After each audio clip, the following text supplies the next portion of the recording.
se le cae la sonrisa de la cara y nosotros no sabemos con quién estamos hablando. ¿Quién nos preparó para esto? Y tenemos que sacarlo de donde sea, pero tenemos que aprenderlo. Se pretende atender esta problemática con el malestar en la cultura explicado a un estudiante de psicología de 25 años por profesores que remiten a la escuela francesa, que responde a otras necesidades. Un problema que resulta de esta carencia de criterios para asumirse como psicólogos partícipes de un Estado en tanto matriz de ley y de leyes, radica en desconocer la fundación identitaria del sujeto, que empieza por el documento de identidad que localiza al sujeto en su nombre y que tenemos que armar en la Policía Federal, a ver si nos damos cuenta de esto, y lo consagra como posición inicial del ser, simbólicamente anudado a su suelo natal. Imaginar que los contenidos de las teorías son ahistóricos y ajenos a las topologías que las prácticas sociales construyen formaba parte de los procesos que identificaron a otras generaciones de psicólogos, no a las actuales. Por ejemplo, el terror inmanente de los estudiantes de psicología a la palabra política, no digo a los de Rosario, es lo que conozco, salvadas sean las excepciones, es un indicador de una colonización intelectual centrada en el eurocentrismo que se constituye en política de dominación, se constituyó en política de dominación, que desconoce los proyectos de otras latitudes, los nuestros, los de América Latina. El tema, cuando se habla de políticas sociales, por lo menos la gente que yo conozco, que no es el caso de quienes intervienen en este Congreso, el tema de políticas desata una reacción emocional que forma parte del fenómeno que deriva de las políticas asépticas de todo lo que sea arte, política y diversas corrientes psicológicas. Por esas reacciones que nosotras y nosotros tenemos, por eso mismo nosotros y nosotras somos objetos de estudio. Por eso nosotros somos nuestro propio terreno para estudiarnos y para entendernos. Y para saber si queremos cambiar, hacia dónde, sí y no y por qué. El eurocentrismo transforma en invisibles, digo porque no hay más que leer los trabajos que se presentan en congresos o en jurados, ¿no? Por eso insisto en el eurocentrismo, que transforma en invisibles nuestras realidades, no puede ayudarnos si no se adquiere un pensamiento complejo, y aún me arriesgo a decir un pensamiento nómade. Era Negri, por ejemplo, que se habla del pensamiento nómade, asociado con una razón autónoma que permita asumir la incertidumbre que suscita la revisión de lo aprendido y de lo enseñado y que produce un profundo malestar en los docentes que tenemos que cambiar y que tenemos que darnos cuenta que tenemos que incluir nuevas latitudes en lo que estamos enseñando.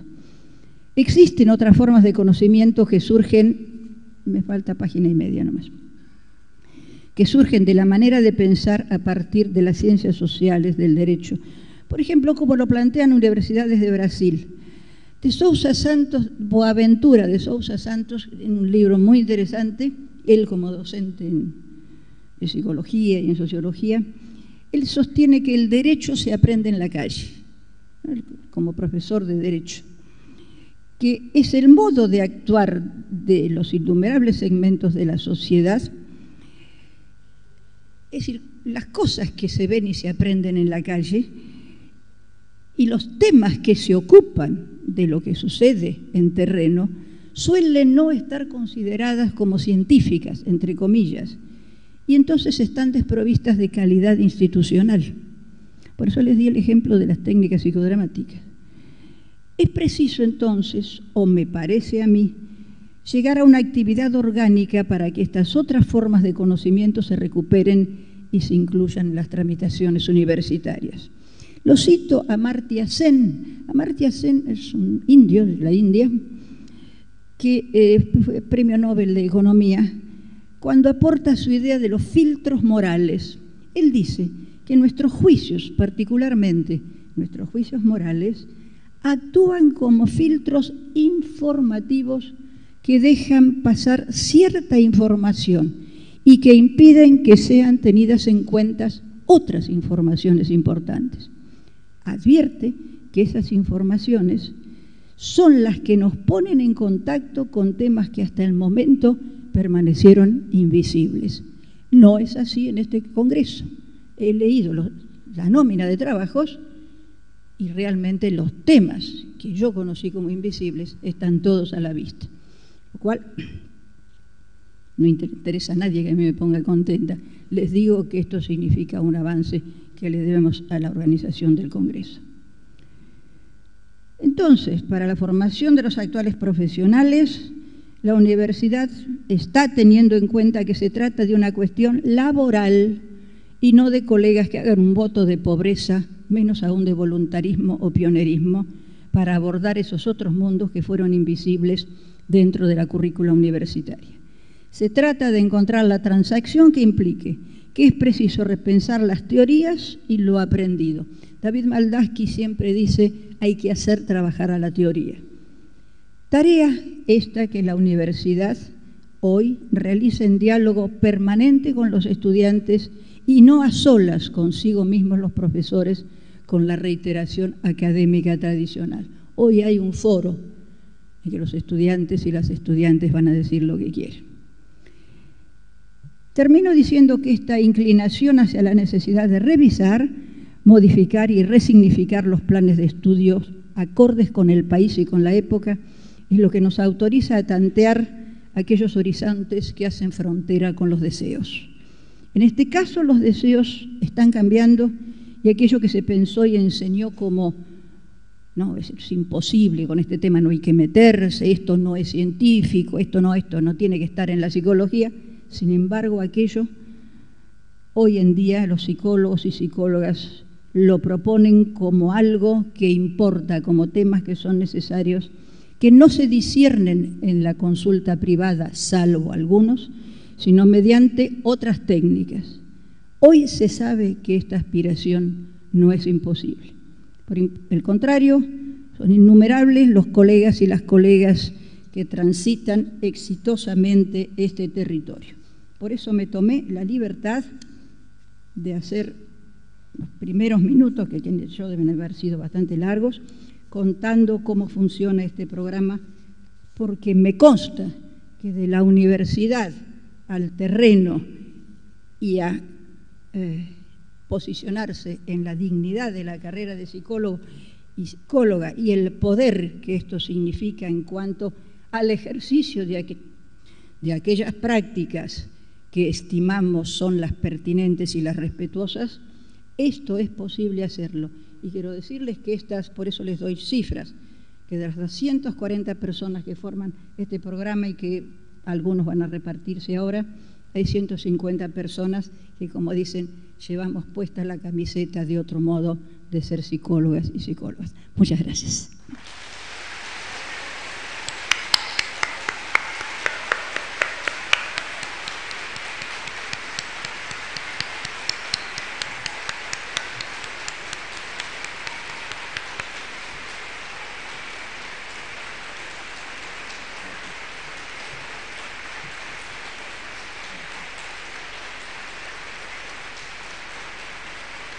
Gracias, gracias.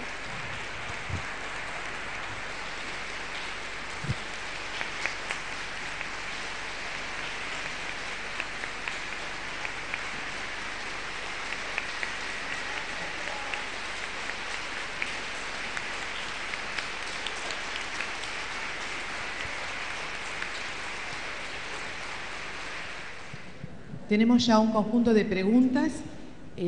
Los expositores nos han pedido que tomemos 15 minutos como máximo para no comprometer el comienzo de la siguiente actividad, de manera que se podrá contestar hasta donde lleguemos. Bien, una pregunta es para el doctor Ovide Menin y dice: ¿cómo conciliar la necesidad de formar profesionales para que en el futuro trabajen de manera interdisciplinaria cuando aún se sostiene una currícula organizada por disciplinas que muchas veces funcionan incluso como islas? Sí, empiezo por decir que la respuesta no es fácil darla, ¿verdad? Porque en realidad cuando hay organismos que evalúan externamente los avances y las modificaciones curriculares, implica que se tome en cuenta, generalmente estos organismos toman en cuenta lo que está escrito. Lo que yo propongo en todo caso, y en eso coincido con la doctora Giberti, en la necesidad de flexibilizar, y también lo que dije delante en relación con las posibilidades que tiene cada profesor de las distintas materias, que todavía seguimos llamando así, o espacios curriculares como aconsejan los especialistas en ciencias de la educación, que se denomine a la organización curricular. En consecuencia, cuando uno es creativo, cuando uno no es rígido, cuando uno realmente está dispuesto a destinar tiempos de respuesta que surgen como consecuencia de la organización de la clase o el desarrollo de la clase, para decirlo más concretamente, no se apega tanto al texto. Me parece que esta es la mejor manera de, dado un espacio curricular, poder recrear a través de la demanda que surge del alumnado. Otra cosa es cuando la práctica en otras instituciones no se somete a la enseñanza permanente o formal. Allí el tipo de demanda, lo dijo la doctora Giberti hace un rato, con el maravilloso ejemplo que dio de lo que ellos están haciendo con muchos de los profesionales que trabajan en el programa de ustedes. Lo que nos ha dejado, me parece a mí, si no interpreté mal, es la idea de la formación permanente frente a los problemas que surgen como consecuencia del trabajo cotidiano, ¿verdad? Es decir, el oficio del psicólogo en cualquiera de las circunstancias se recrea permanentemente. Por eso recogí la vieja observación que nos hizo Blechen en su oportunidad. Es decir, el problema del oficio se construye permanentemente. Y esto es la gran lección, ¿no es cierto?, que sometido a los estados de cultura local, regional, nacional, nos ha aportado Brunner mismo, ¿verdad? Esto es lo que es importante. No sé si la doctora me puede ayudar a salir del paso. Compañero, la pregunta es importante, pero es suficiente con lo que usted contestó. Bien. Para la doctora Eva Giberti, una pregunta de Claudio Javier, estudiante de la Universidad del Comahue. Dice que hace varios años que están luchando porque se incluya en el plan de estudio de la carrera de Psicología y en carreras de Ciencias de la Educación la temática de la violencia familiar, a lo cual le ponen innumerables obstáculos. ¿Qué opinión le merece esta situación? ¿Cómo usted encararía a la misma? Si es necesario incluirla en los planes de estudio. Gracias, colegas. ¿Ustedes oyeron hablar del patriarcado?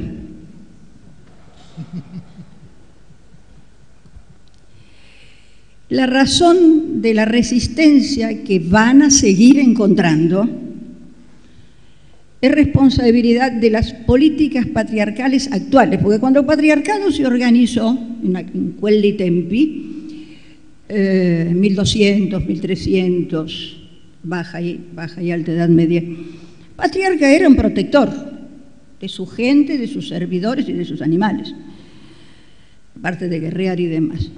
Actualmente el patriarcado es abuso de poder, poder dominante.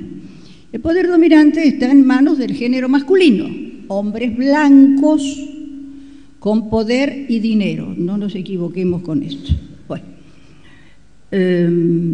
porque tampoco hombres de los pueblos originarios, hombres blancos, que son los que redactan los planes de estudio, y algunas congéneres mujeres que tienen cabeza patriarcal. Porque cuando ustedes trabajan con violencia familiar, el que fatalmente queda crucificado es el sujeto varón. Entonces, por empezar, a los jueces no les gusta que le planteen temas con el nombre de violencia familiar. Yo no tengo nada en contra de los jueces, lo que pasa es que padezco a los jueces con los que trabajo, no a todos, no a todos. Entonces, ¿qué es lo que pueden hacer? No retroceder ni un milímetro, pero también hemos aprendido a negociar y a gestionar. Lo que yo haría es buscar qué aliados y aliadas tengo. Es decir, la política de bajar la cabeza y embestir como el bisonte puede ser útil, pero no siempre. Entonces, que alguien, después de las declaraciones de Naciones Unidas, a las que no hay más remedio que recurrir, a mí me caen mal en general los organismos internacionales por distintos motivos, que trabajan para nosotros, porque nosotros les pagamos a los organismos internacionales, esto que quede claro, no viene a hacernos ningún favor, nosotros, el Estado les paga. Entonces, cuando Naciones Unidas, cuando UNESCO, UNICEF, la OIT, incluyen, y búsquenlo en Internet porque lo encuentran, declaraciones tales como que la violencia familiar, Anán lo acaba de decir y lo dijo el anterior representante de Naciones Unidas, es una epidemia internacional. Hay que apoyarse en ese tipo de cosas, porque los que hacen resistencia hacen un papelón, porque están yendo contra el consenso internacional. Entonces, yo no quiero extenderme más, pero esa historia la conocemos. Y yo sugiero utilizar, en lugar de violencia familiar, porque al patriarcado le tocan la familia y se enloquece, no puede ser, la familia es buena. Nosotros que trabajamos con chicos asesinados, violados, abusados, incestuados, reventados los bebés contra la pared, a mí no me cuentan, ley 26061, que a un chico que ha sido sacado de la mano de su madre y su compañero, de su madre y su padre, después hay que devolvérselo porque el derecho del niño es tener una familia, pero no necesariamente son familias aquellas con las que trabajamos. Sí, pero esto al patriarcado le cae muy mal, porque le desorganizamos el orden social, quienes denunciamos violencia familiar. Entonces están en un lugar muy peligroso. Tal vez, si pusieran violencias, distintas formas de violencia, con una cátedra interna, no sé cómo se haría en el cómo hago esto, pero con un seminario o cátedra destinada exclusivamente a violencia familiar o doméstica, a lo mejor les gusta más doméstica, lo cual es trampa, porque el ex marido, el divorciado, es el que después viene y mata a la mujer, porque la mujer se enamoró de otro, cuando que no era ya su mujer, que además nunca uno es la mujer de nadie, esto que quede claro, nunca somos la mujer de... Claro.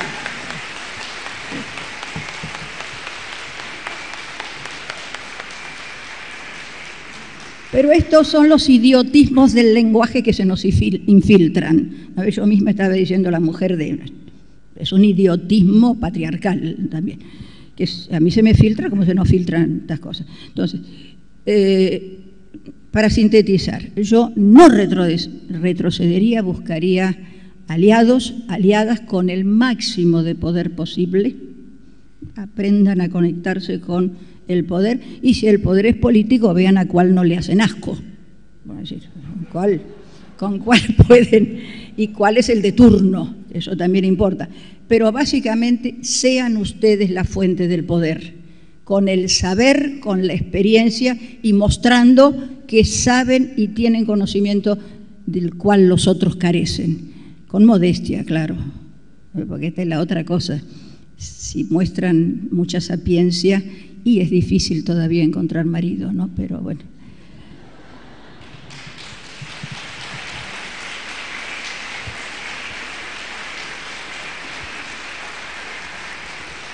Yo si lo digo alguna travesura me muero. Pregunta para el doctor Ovide Menin del profesor Carlos Ruggeroni.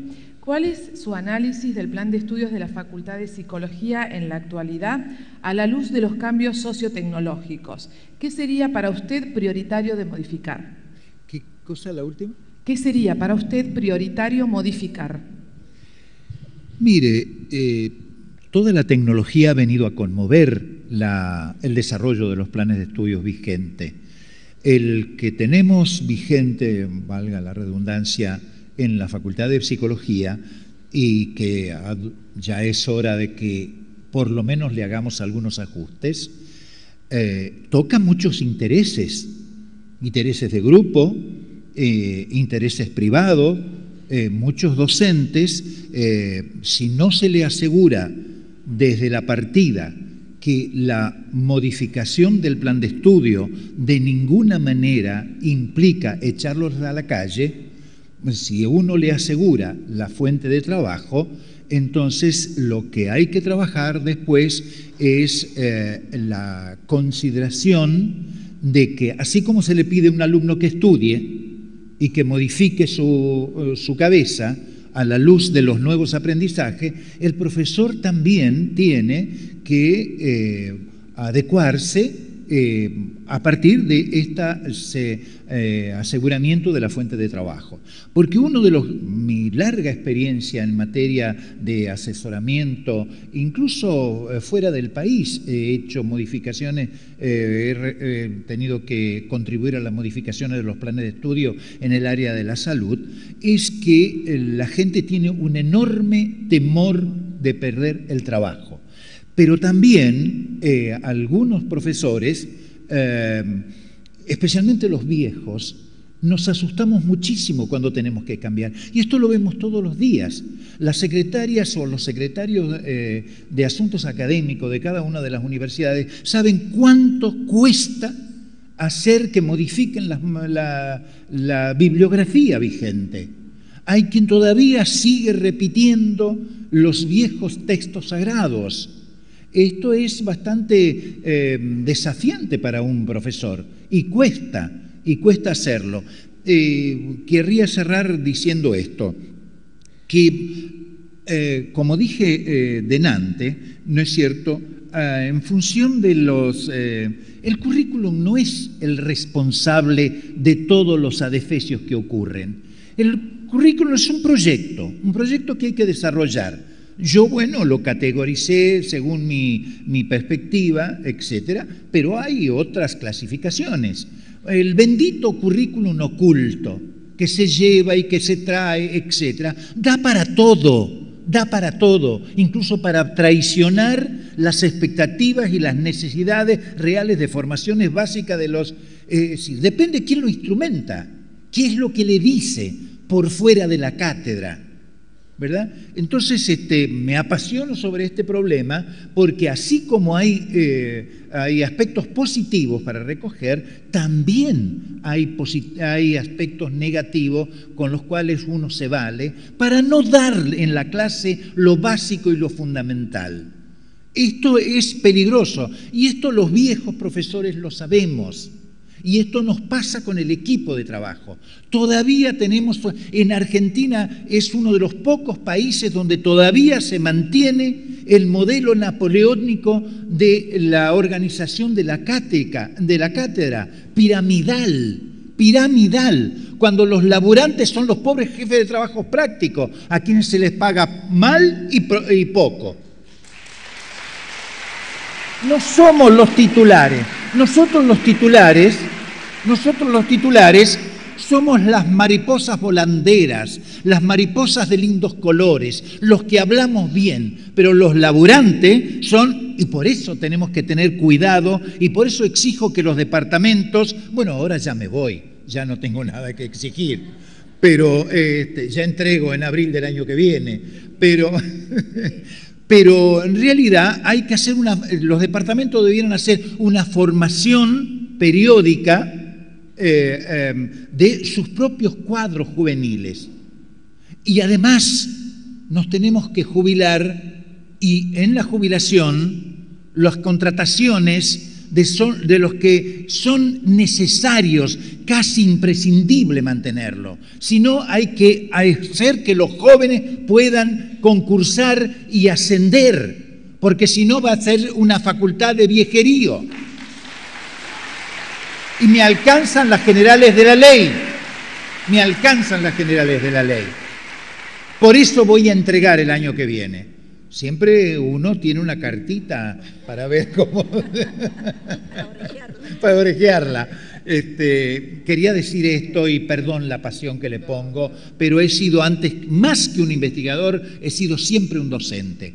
Porque como decía la doctora Puigros, y ahora que todo el mundo quiere hacer investigación, a veces de lo recontra sabido, dice, ¿quién va a dar clase? Nadie va a dar clase, nadie va a transmitir conocimiento, mal o bien. Y yo quiero prenderme un poco de eso. Yo creo que hay que hacer investigación científica, ¿no es cierto? No investigar lo obvio, porque algunas investigaciones se hacen sobre lo obvio, y esa investigación debe nutrir el desarrollo de la carga, porque la transmisión del conocimiento entre los que tenemos más conocimiento y entre los que tenemos menos conocimiento es tan válido, ¿no es cierto?, como otros quehaceres de tipo profesional. Bien. Nada más que eso. Para la doctora...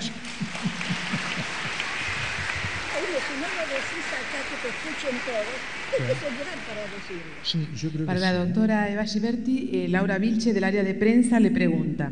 Dice que trabaja en un medio de comunicación dirigido por varones. Los temas de violencia y violaciones son desestimados o tratados con títulos erróneos, como por ejemplo cada vez más violencia familiar, cuando en verdad es cada vez más se denuncian casos de este tipo. ¿Cómo sugiere usted trabajar la elasticidad mental y el respeto al otro con periodistas? Casi nada. Colega, yo le agradezco su idealización, pero lamento su confusión si usted cree que yo puedo contestar esto. Además, me place que la pregunta venga de alguien que maneja prensa, porque esto es algo fundamental en el trabajo con psicólogos y psicólogas. Se lo está preguntando a quien, mediante Escuela para Padres, introdujo la divulgación del psicoanálisis en los medios de comunicación, cosa que hice yo en la década del 60 y que mis colegas en ese momento no me perdonaron y hoy me dan premios por eso. O sea, como yo contaba en el diario La Razón, que tiraba 500.000 ejemplares en ese momento, cómo contaba qué es el psicoanálisis y qué es el complejo de Edipo y qué sé yo qué. Bueno, entonces el tema de los medios no me es desconocido porque vivo trabajando, escribiendo artículos, porque ahora todo el mundo escribe artículos. Digo que esto fue una larga lucha, meter artículos psicológicos en los medios.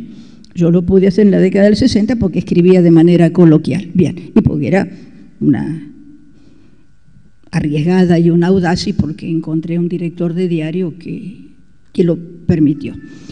Pero la pregunta suya vuelve sobre el tema